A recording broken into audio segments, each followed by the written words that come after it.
The snake in the Garden of Eden is a really interesting character. Human beings and their closest biological relative, chimpanzees, are innately afraid of and attracted to reptiles. They automatically trigger off responses in a part of the brain called the amygdala that's associated with anxiety. And I think the evolutionary reason for this is that mammals and reptiles have been at war, in a sense, over ecological turf for something between 60 million and 200 million years. Reptilian features, which are cold-blooded, piercing-eyed, toothed, lurking, nocturnal, out there, out in the unknown, out where chaos is. The snake is representative of the unknown, in a sense, and it's an ambivalent feature, and you see that even in its use in mythology, because, for example, the dragon in Western culture is a negative feature, but in Chinese culture it's a positive feature. And so the unknown is like that. It's positive and negative. The snake in the Garden of Eden is representative of all those things that lurk when you think you know what you're doing. And when you think you know what you're doing, you've carved out this little Eden, this little paradise in which you're operating. But there's always something that's lurking, and that's all the things you're not paying attention to. Well, that's the snake. And when that snake pops up, we're wired. If a little snake pops out, we might want to run away from it. But like, we're curious about that. We're going to go over there and investigate it right away. Now, when chimps come across a python in the forest, they have a specific cry. It's called a snake rah. And the chimps who don't like snakes, they don't run from it. They back off, and then they watch the thing. They cannot tear their eyes away from it. And some of them will stand there and look at it for 10 minutes. Other individuals will stand there for hours watching the snake. The unknown is fascinating. We can't look away from it. We have to encounter it, even if it's terrifying. It's partly why, teenagers like horror movies. They're driven to look at the snake. They're driven to interact with the snake. In Genesis, of course, interacting with the snake means the end of paradise, just like it does in life. There are ideas that the serpent in the Garden of Eden was Satan and trying to destroy God's handiwork.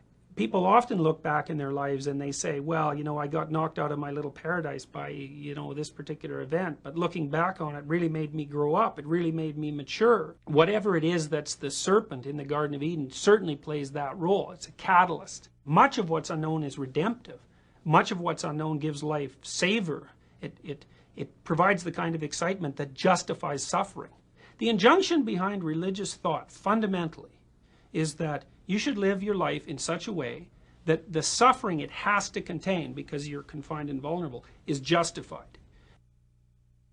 The profane world exists because paradise always falls apart. Now, and that's a catastrophe. That's the human catastrophe, and maybe that's original sin. And profane life is characterized by suffering, intense suffering. And that's a terrible thing. I mean, it's so terrible that the first two people to really inhabit the profane world, Cain and Abel, Cain is so disturbed by the nature of the world that he turns into a revengeful, homicidal, resentful, fascist authoritarian, and the father of war.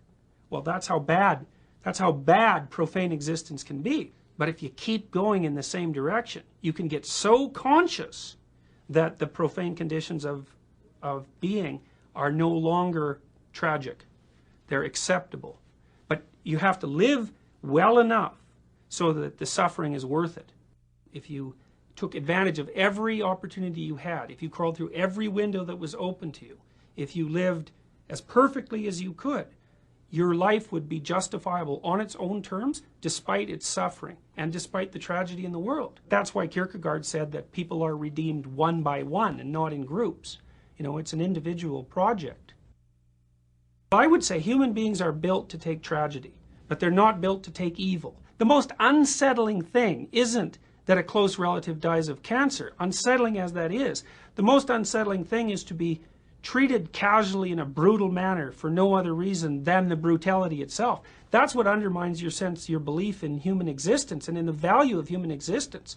That's what demoralizes and kills. Many social scientists in particular, I would say, feel that the idea of evil is anachronistic. The reason that evil is obliterated out of consciousness is because we don't have a theory to account for it. You know, we don't have a framework within which it fits. Now, religious ideation certainly provides that kind of framework. I also think that we dismiss evil because it's such a terrifying phenomena. And whenever it crops up its head, everybody runs around saying, well, who could have predicted this? Who could have predicted this? But, you know, all you have to do is look and you can predict it. And the people who perpetrate it often say exactly what they're doing and why. So the Columbine kids, for example, they said something very much like, well, we've taken a close look at existence and it isn't worthy. It's not worthy because people are limited and vulnerable and there's way too much suffering. And suffering, vulnerable things are kind of despicable, and it would be better if they were just all wiped out. Plus, I'm the guy to do it. And that's exactly, fundamentally, that's exactly what they claimed. You might say, well, why would someone come to that conclusion? It's like, that's not a good answer. Everyone comes to that conclusion from time to time when they're disappointed or frustrated, or when, you know, their dreams have fallen apart, or when someone near them suffers, or they doubt the utility not only of their own existence but of existence itself. If it's taken far enough, that attitude engenders atrocity. It's evil. And I think you can define it, no problem, because people say, well, you can't define evil. That's wrong. Evil is the production of suffering for its own sake. That's simple. And if you think people don't do that regularly, well, you know, you just haven't been looking.